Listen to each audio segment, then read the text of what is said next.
I've read an article on the newspaper.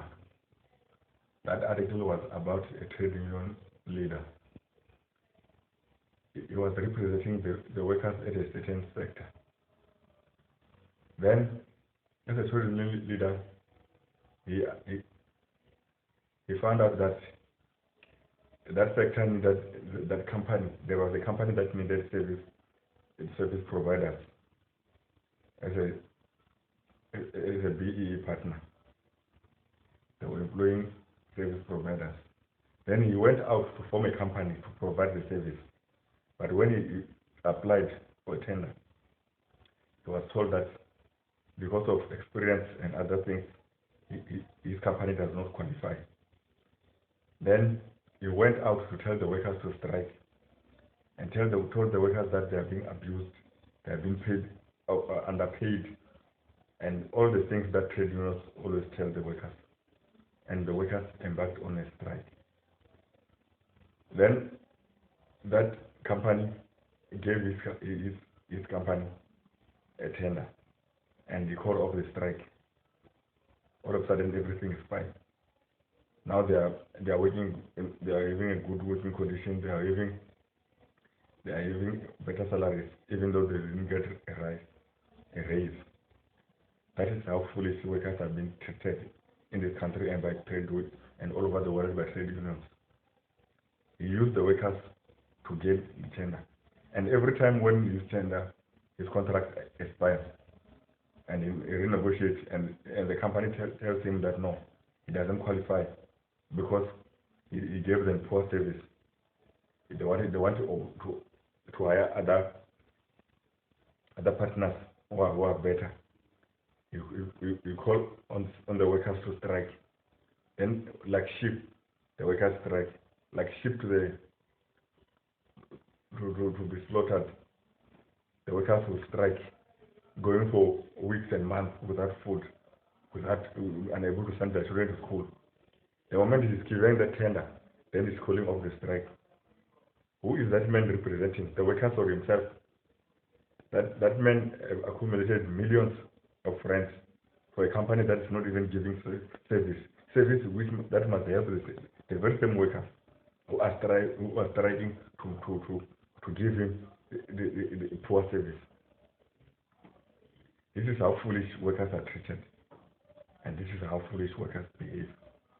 Workers must wake up and understand that the problem is trade unions are not solution. Trade unions are employers. They are just schemes to take money from them, because trade union leaders are employers who have companies where they are exploiting workers. While they're collecting the money from the workers every month, earning a lot of money, they are going to buy shares with that money, and they want to defend those companies. While they are screaming, saying that they are fighting for the rights of the workers, they want those companies to exploit the workers so that they can get more profit. Trade unions are bloodsuckers. Trade unions are perfect. Trade unions were not originally formed by workers. They were formed by employers. They were formed by slave masters when they realized that the workers were about to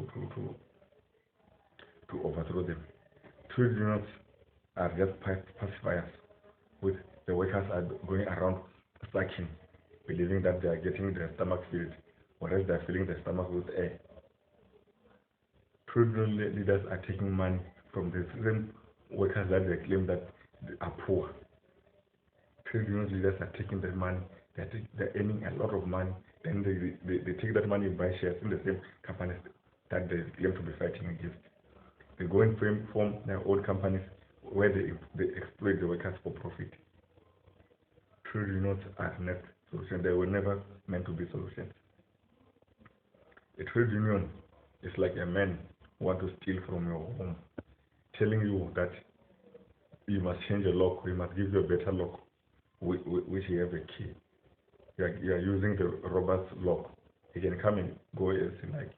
It's a robber who's telling you that your dogs are not vicious enough. You must lose his dogs. No matter how vicious they are, they will never bite him because they are his dogs. That is what trade unions are to the employers. Trade unions are not a solution. Trade union leaders, they use the employees to gain power and money. They formed that trade union leaders is formed a company that demands a tender, and whenever it doesn't get the tender, it's using the employees to fight his battle for him. They strike until they're blackmailing the company to give him a tender, even though he could not provide the service, and is raking millions while the workers are starving. Trade unions must be abolished. Trade unions the workers must face the employer themselves. You don't need a trade union leader to tell you that you are hungry. You don't need a trade union leader to tell you that how much food you must eat. You don't need a trade union to tell you that you must breathe. Why do you need a trade union leader to tell you to get 7%? 7% of how much? And how much does the trade union leader get paid? Trade union leaders are parasites. They are bloodsuckers. They are ticks. They are worms. They are leeches. They must be cut off and thrown into the fire.